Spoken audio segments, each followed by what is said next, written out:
نسمو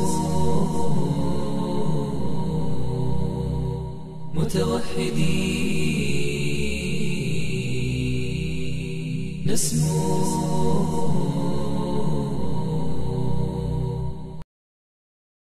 الحمد لله والصلاة والسلام على رسول الله وعلى آله وصحبه ومن والاه، اما بعد. иншааллоҳ мо ба мадади аллоҳ субҳанаҳу ва таъала, ба кӯмаки аллоҳ субҳанаҳу ва таъала ба ҳалқаи севумин расидем аз китоби радди қотеъ ба маъруфи росих ва ҳам маслакунаш. дар ин ҳалқаи севум мо дар кадом мавзӯъ яъне ки суҳбат мекунем?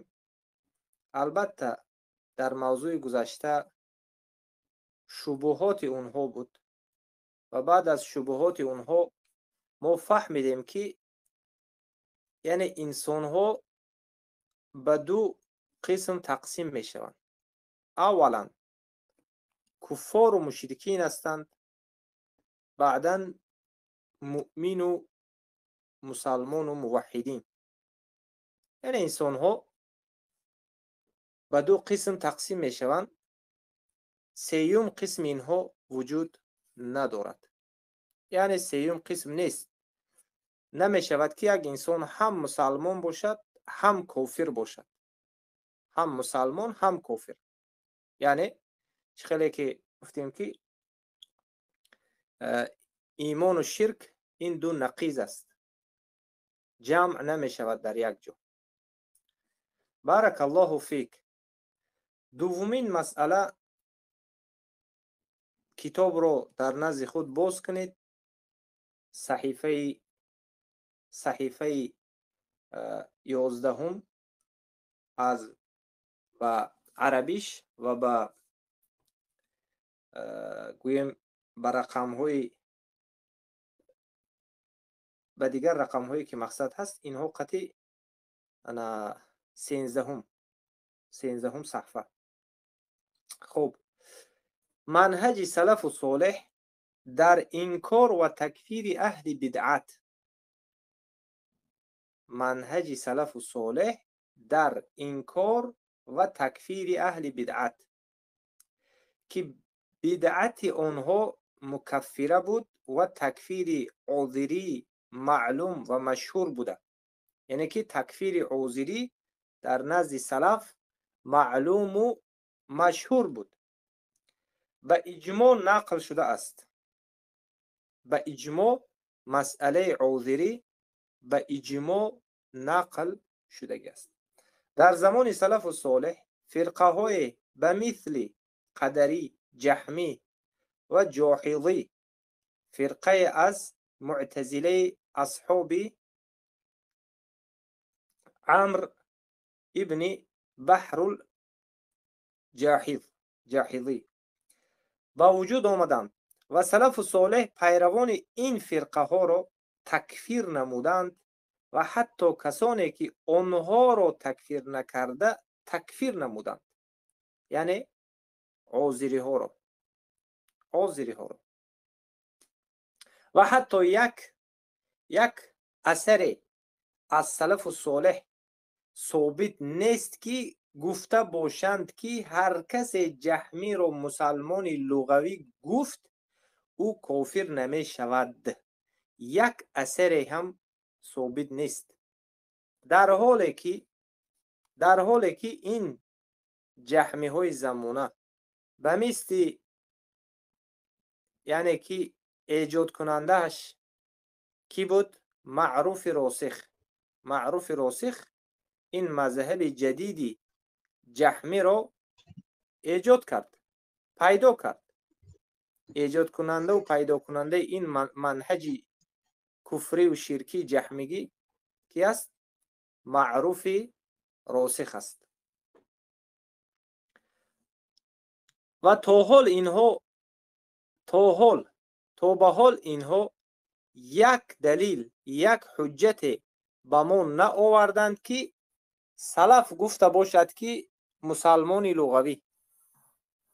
همین گونه دلیل تا حال با ما اینها نه آوردن، زیرا نیست. و اما صد افسوس که توبه هم نمی کنند. کبرشون، غرورشون، نفس پلیدی شیطانیشون اونها رو به توبه کردن راه نمی دهد.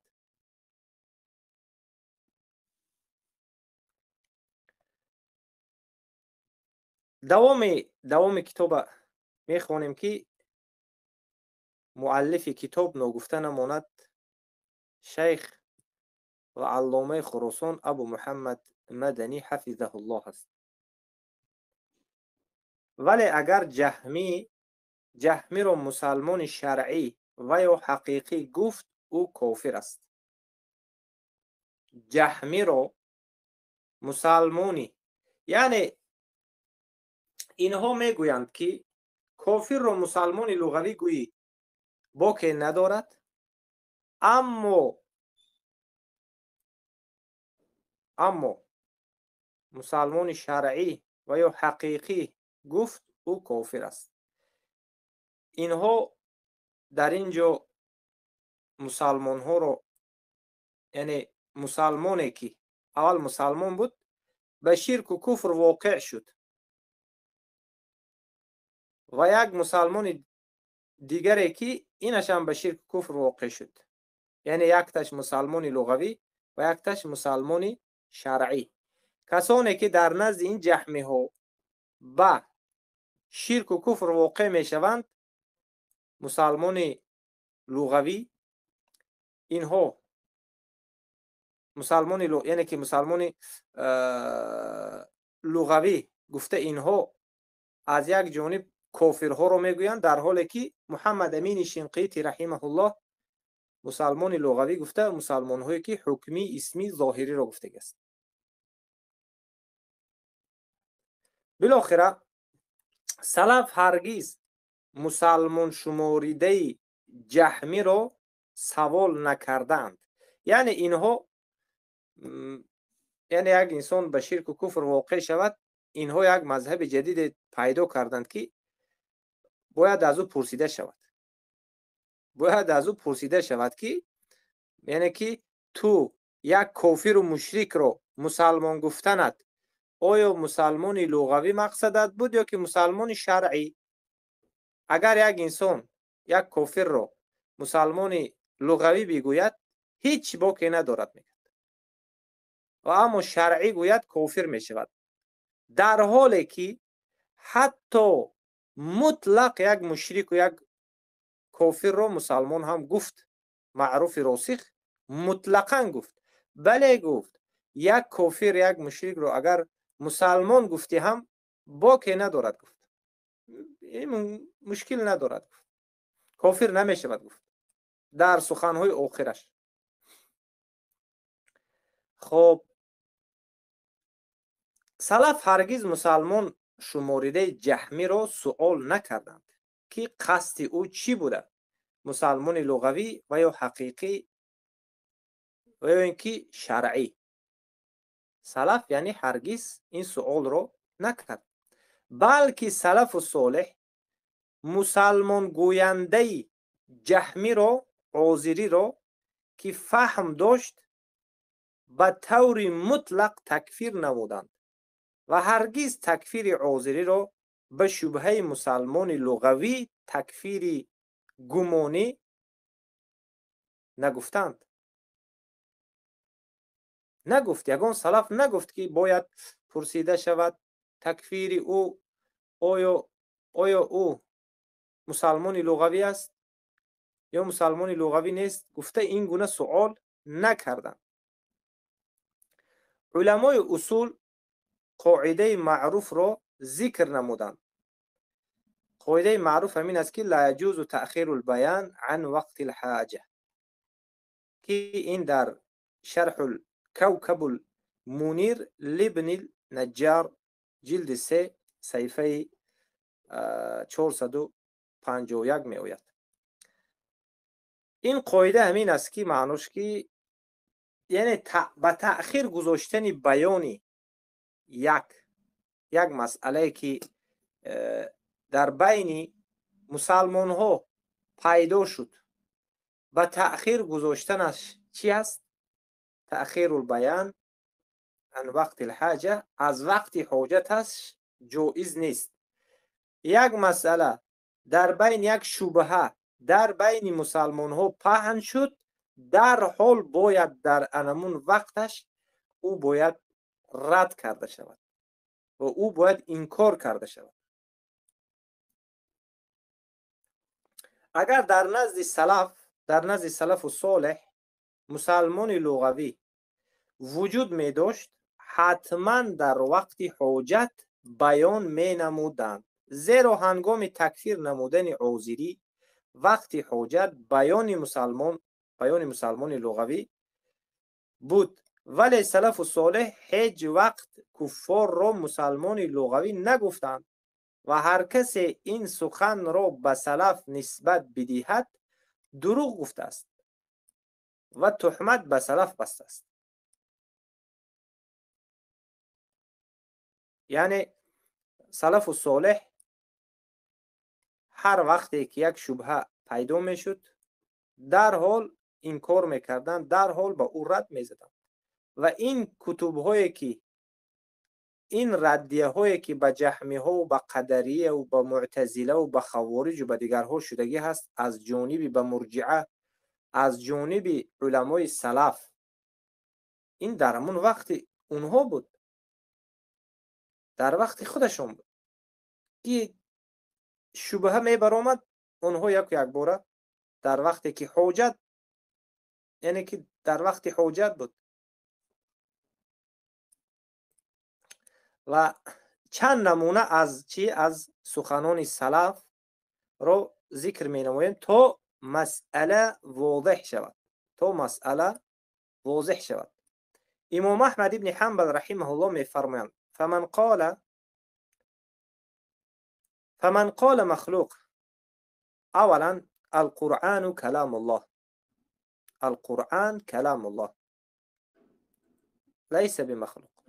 قرآن کلام الله سبحانه و تعالی هست، قرآن مخلوق نیست.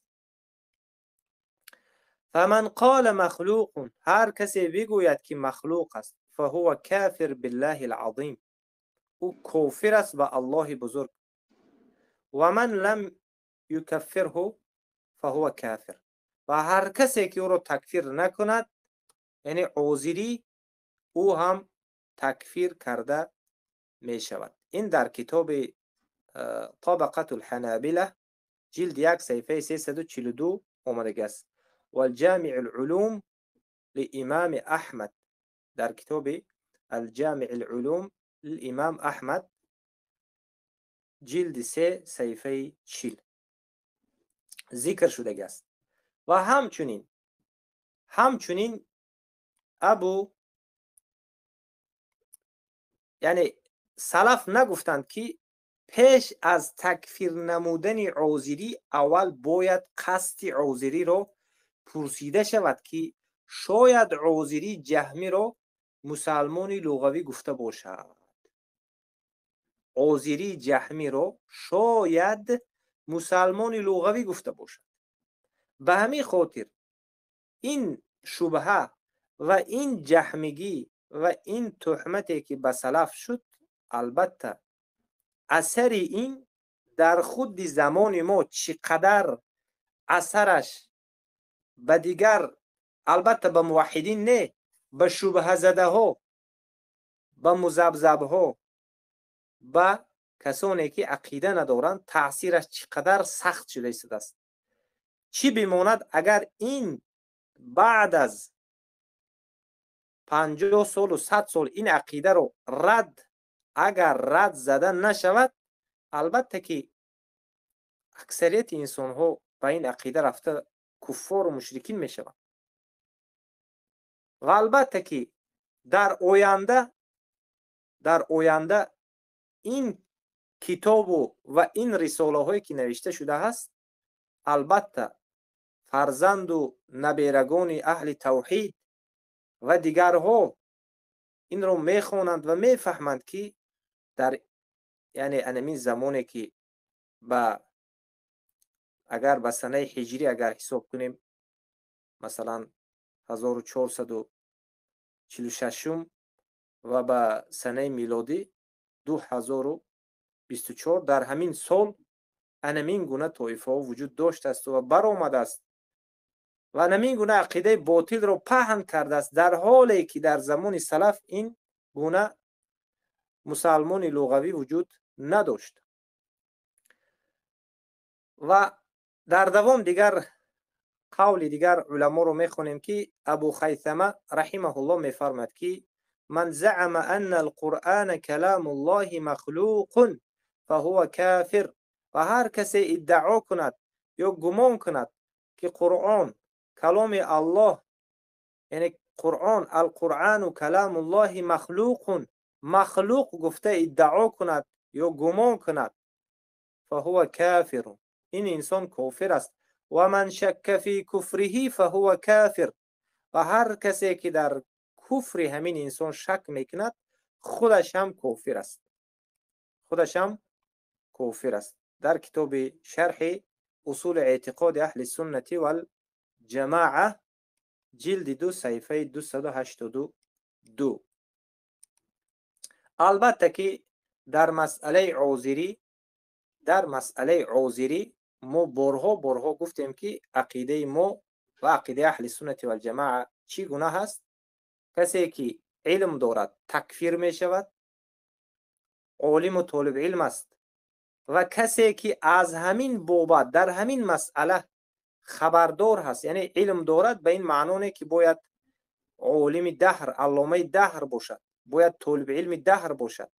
نه، یک انسانی که در بالای همین مسئله، در بالای همون شخصی که همون عذریه که هست و همون مسئله که هست، یعنی معلومات دارد، خبر دارد، این انسان هم انسان علمدار گفته میشد. اگر تکفیر نکند این هم خودش کافر میشه. اما از این حالت با خبر نباشد البته به او حجت رسانیده میشه.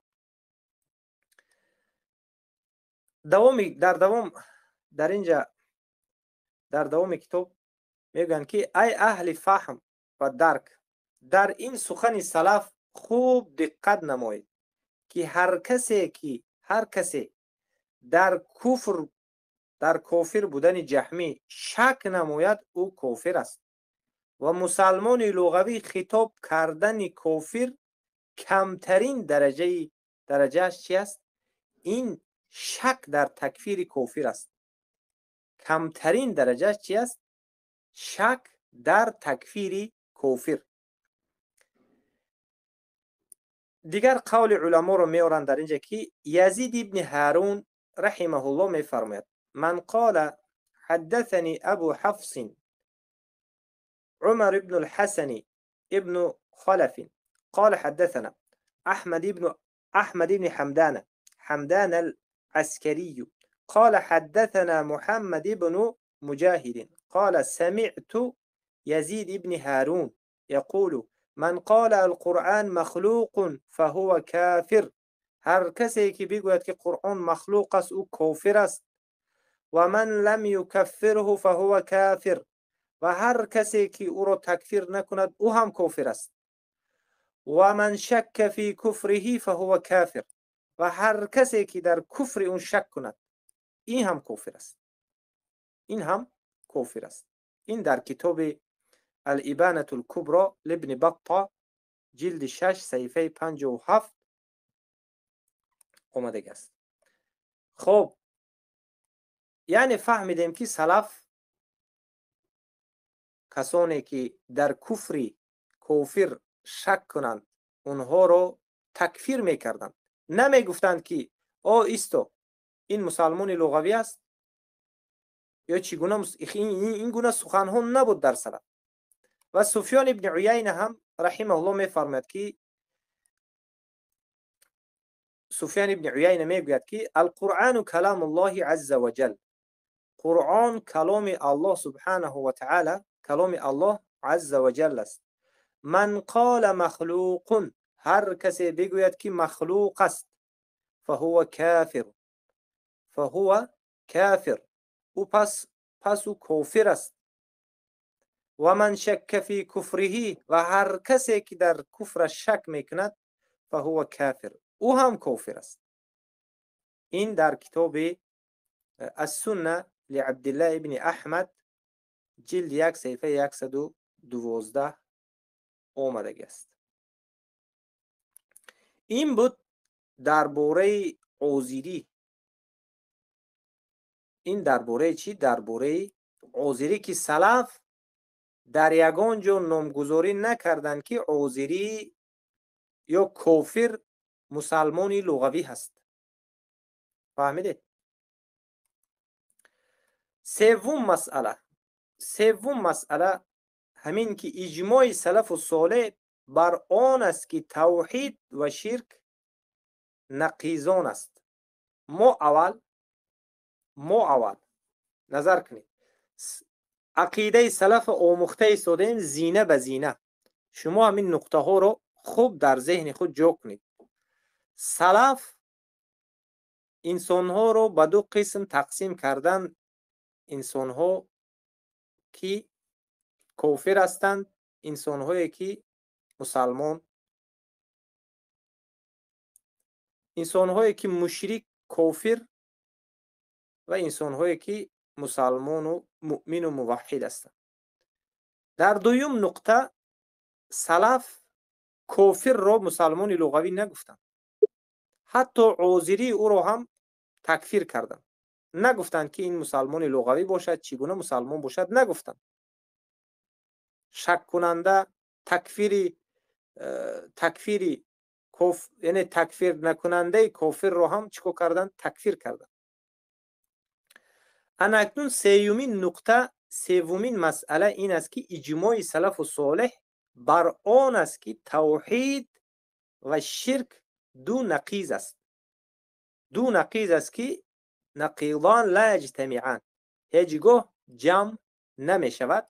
در این هم انشاءالله قولهای سلف رو و شما انشاءالله که در اینجا حاضر قرائت میکنیم. و هرگز در یک انسان یعنی جمع شدنش ممکن نیست که هم شرک و هم ایمان یا که هم توحید و هم شرک در یک جا جمع شد. یعنی یک انسان کافر و در عین زمان مسلمان نام گذاشتن ناممکن و مستحیل، یعنی که محال، یعنی با ما در ما مقصد میگه که امری محال است این کار، یعنی ناممکن است این کار. به همین خاطر هر کسی بگوید که بله جمع می شود کافر است، زیرا که الله سبحانه و تعالی فرمود که افمن کان مؤمنا کمن کان فاسقا لا یستوون. آیا کسی که مؤمن است به مثل فاسق ای کافر، یعنی که مشرک به مثل کافر و مشرک است؟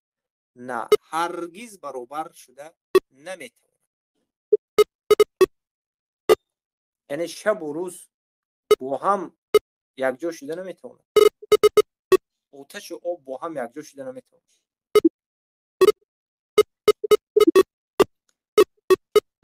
اجماع سلف و صالح همین است که شرک و توحید متناقض، یعنی تناقض هستند، با هم دیگر ضد هستند و هرگز در یک انسان کفر اکبر و شرک اکبر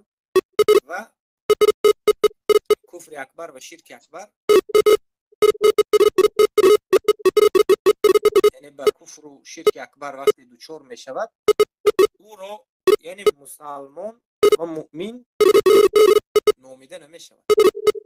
هر کسی با کفر و شرک اکبر واقع شد کافر است، مشرک است، از دایره اسلام خارج می شود. امام شافعی رحمه الله می فرماید ان الاسلام لا یشارکه الشرک و الشرک یشارکه الشرک. امام شافعی می فرماید که درستی که اسلام شریک نمی شود با شرک. شرک باشد شریک می شود با شرک، یعنی شرک با شرک جمع می شود، اسلام با شرک جمع نمی شود در یک جا. الایمان لا یشارکه الشرک و شرک یشارکه الشرک. ایمان هم با شرک یک جا نمی شود، همراه نمی شود، و شرک باشد با شرک همراه یک جا می شود. این در کتاب بحر المذهب للرویانی آمده است. والحاوی الکبیر تگی کتاب میکنه که شما در زیر کتاب نظر کنید، منبع یعنی منبع توضیح کرده. و ابو الحسن بالمواردی در شرح کلام شافعی فرمود یعنی انه قد السلام علیکم و رحمت الله.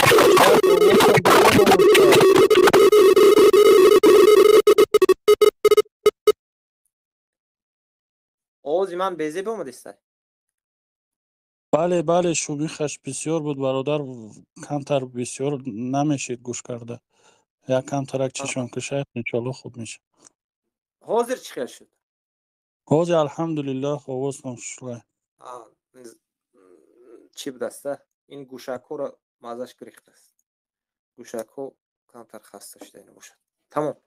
جزاک الله خیر. یعنی میگون که ابوالحسن المواریدی در شرح کلام شافعی فرمود یعنی انه قد یجتمع شرکان ولا یجتمع شرک و اسلام. در اینجا میگویند که به تحقیق که دو شرک با هم جمع می شود ولی شرک با اسلام هیچگاه جمع نمی شود. و در جای دیگر هم میگویند که و بیانه ان الاسلام و الشرک لا یجتمعان. میگویند که بیان آن این است که به تحقیق که اسلام و شرک با هم جمع نمی شوند. اولین قولی که ذکر کردیم این چی بود؟ در کتاب الحاوی الکبیر جلد 9 صفحه 305. دومش در الحاوی الکبیر جلد 15 صفحه 25 آمده است. یعنی امام شافعی رو سخنشان رو شرح میدهند و میگویند که چی؟ یعنی شرک و ایمان و اسلام در یک جا جمع و بیانه ان الاسلام و شرک لا یجتمعان. اسلام و شرک در یک جا جمع نمی شوند. البته این قولهای سلف ذکر کرده است. و همچنین امام ابو جعفر ابن جریر الطبری رحمه الله می فرماید و کان محالا اجتماع الكفر والایمان فی جسم واحد. میگون که جمع شدن کفر و ایمان در یک جسم محال است، یعنی ناممکن است. ناممکن است که شرک و کفر با ایمان و با اسلام در یک جا جمع شود. التبصیر فی معالم الدین للطبری جلد 1 صفحه 172.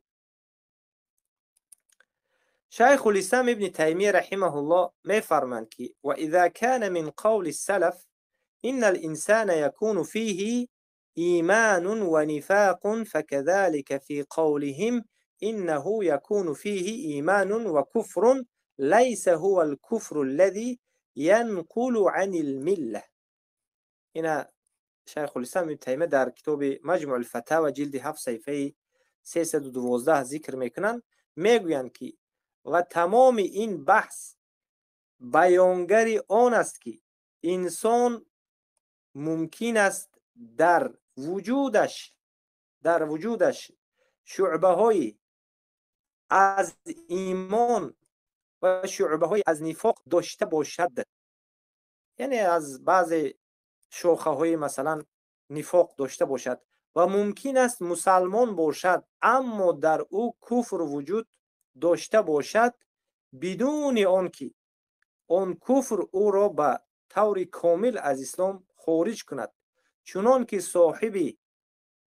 که صحابه مانند ابن عباس و غیر او فرمودند. صحابه مانند ابن عباس فرمودند. چی گفتند؟ ابن عباس و غیره کفر دون کفر و هذا قول عامة السلف و هو الذي نص عليه احمد و غیره. و اینش را در دیگر جا ذکر میکنند شیخ الاسلام ابن تیمیه. یعنی شیخ الاسلام تیمیه رحمه الله میگویند که همانطور که از سلف نقل شده که در انسان ایمان و نفاق میتواند هم، یعنی که در یک جا جمع شود، در کلامشون نیز آمده که در انسان میتواند ایمان و کفر در یک جا وجود داشته باشد، لیکن این کفری نیست که انسان را از دایره اسلام چکار کند؟ خارج کند. بمیستی کفر دون کفر، یعنی یک کفری که مثلا بماننده که انسان می شود کفر اصغر و کفر اصغر گرفتار شد، این از دایره اسلام خارج نمی کند. اما کفر اکبر باشد انسان را از دایره اسلام خارج میکند و ممکن نیست که، یعنی چی؟ ممکن نیست که کفر و شرک و ایمان در یک جا جمع شود. در اینجا قول ابن عباس آوردند و اکثر سلف و صالح یعنی به همین هستند که وقتی کفر اصغر و شرک اصغر، یک انسان کفر و شرک اصغر را کرد، از دایره اسلام خارج نمی شود. و به این اجماع سلف ده ها ادله از قرآن و سنت وجود دارد. الله سبحانه و تعالی انجام دهندگان کفر اکبر و شرک اکبر را تنها مشرک و کافر وصف نموده و هرگز کافر و مشرک را مسلمان و مؤمن نام نکرده است یا نگذاشته است الله سبحانه و تعالی. به همین خاطر اینها به خاطر نفس خود و به خاطر دفاع منهج باطل خود و به خاطر دفاع قوم خود خیستند و انمین عقیده باطل را ایجاد کردند. تا حال از یک سلف آورده نمی توانند که مسلمان لغوی وجود داشته باشد. یعنی یک سلف گفته باشد که یک مشرک کافری که طاغوت پرست است، یهود و نصارا هست، اینها مسلمان لغوی هستند.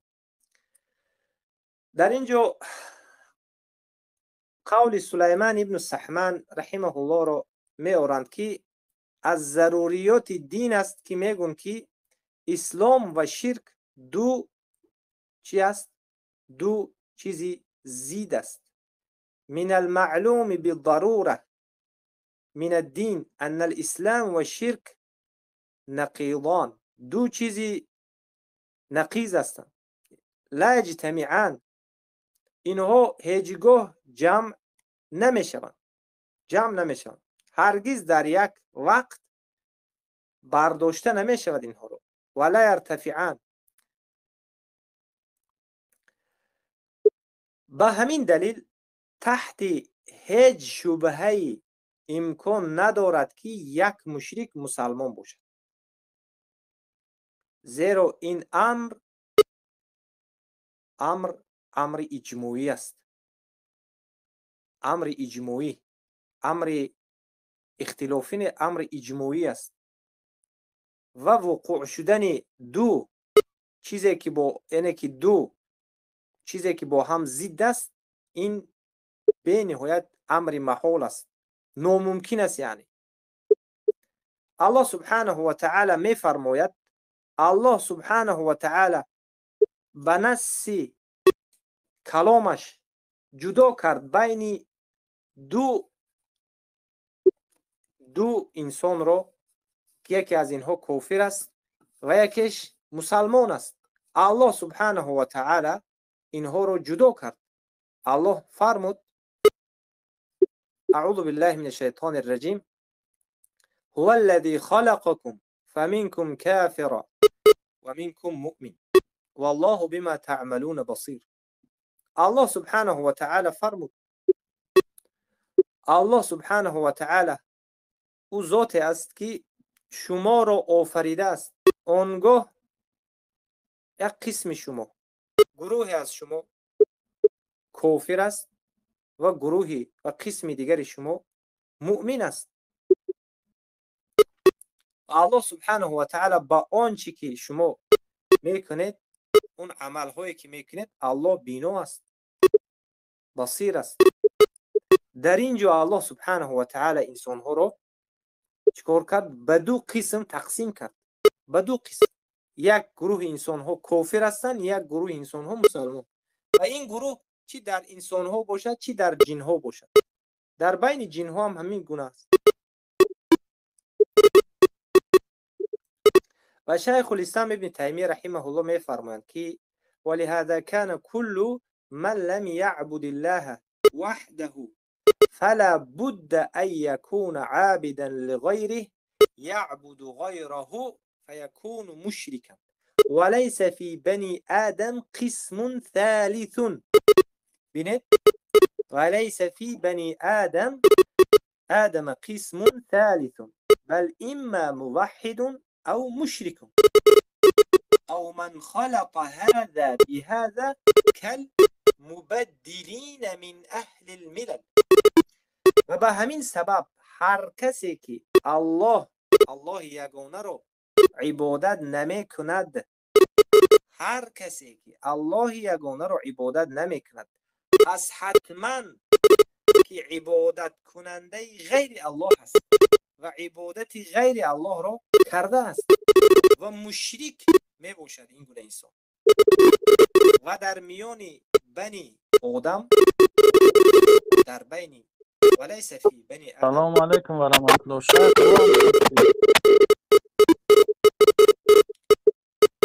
در میان فرزندان آدم آواز خوب است. کم کم میشه از بسوز شده سه بو دورا کم کم شومیخ دورا خوجی.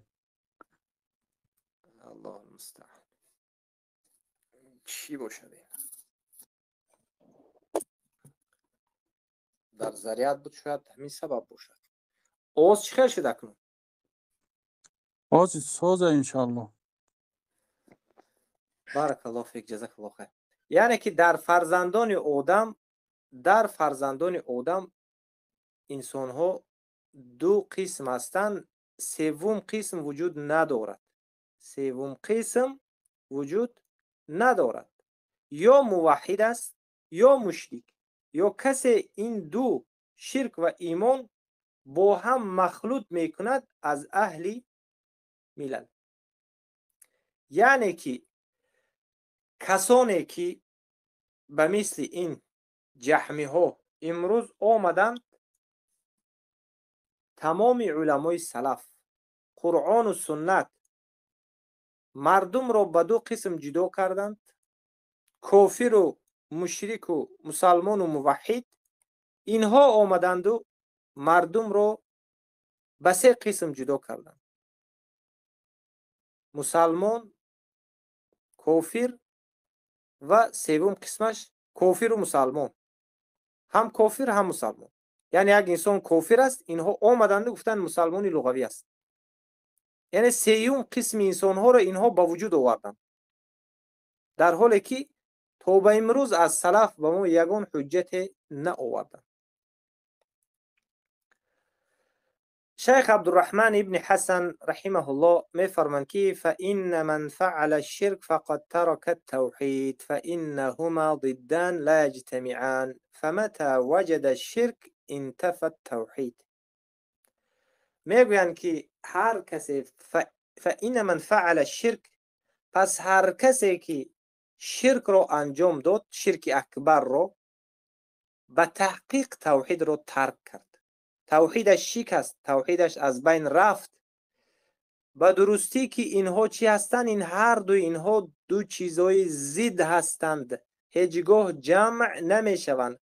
پس هر وقتایی که در یک کسی که شرک پیدا شد یا که یافته شد، توحیدش رو نفی میکند، یعنی بیکار میکند، توحید رو بیکار میکند. این رو در کتاب الدرر الثانیه فی اجوبه النجدیه جلد 2 صفحه 204 ذکر میکند. اما قول شیخ الاسلام ابن تیمیه رحمه الله در مجموع الفتاوی جلد 14 صفحه 282 بود. از این قبیل اقوال و سخنانی که بیان نمودیم بیشتر از صدها قول دیگری نیز یعنی موجود است و اما با صاحبان خرد همین قدر کافی است. و در ضمن اینجا یعنی مجال وسیع برای بحث کردن آن نیست. برای چی؟ برای که بنابراین به خاطر مقصد به نهایت طولانی نشدنش، سخنها دور و درازی بد نشدنش، به همین مقدار بسنده کرده هستند شیخ. در اینجا ما فهمیدیم که چی فهمیدیم؟ در اینجا فهمیدیم که اولا در اولین چیزی که سلف مردم دو طایفه بودند. بعداً فهمیدیم که بعد اونه که مردم دو طایفه بودند، در دوم چیزی که اینجا ما سلف ما چیکار کردن؟ سلف ما مردم رو، کسانی که به کفر و شرک واقع میشدن، اجماعاً تکفیر کردند. حتی عوزری که علم دارد عوزریش هم تکفیر کردند. و بعداً در سومین مسئله ما آموختیم که ایمان و شرک هیچگاه در یک جا جمع نمیشده است. ایمان و شرک در یک جا جمع نمیشده است. پس ثابت می شود که دو نوع انسان در دنیا موجود است، موحد و مشرک. و هر کسی که مشرک است هرگز به اسم مسلم و مؤمن وصف نمی شود. و هر کی به این عقیده باشد و اقرار کند که شخصی که کفر بر طاغوت ندارد او کافر است، ولی اسم مسلمان و مؤمن به وی گذاشته می شود و حتی این را اصطلاح شرعی بداند، به مثل معروف راسخ یا به مثل ابو ابراهیم غربایی که میگد برای مصلحه خوب است که مسلمان بگویی مشرک را، طاغوت پرست را. پس بدانید که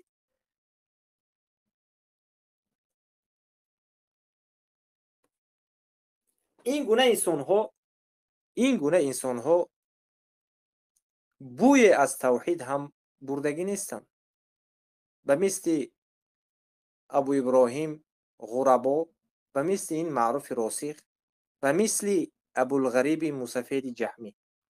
این جهمی ها بوی از توحید نبردند و همچنین به کفر اکبر واقع شده است اینها و باید اینها زود توبه بکنند، زود توبه بنمایند.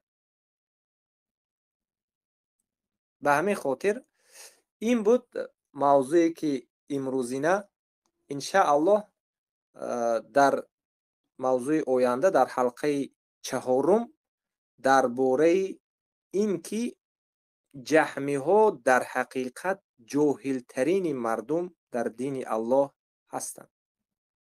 جهمی ها جاهل ترین مردم در دین الله سبحانه و تعالی هستند. انشاءالله این موضوع رو با قدر استطاعت از اینجا دوام میتیم. سبحانك اللهم و بحمدك اشهد ان لا اله الا انت استغفرك و اتوب الیک.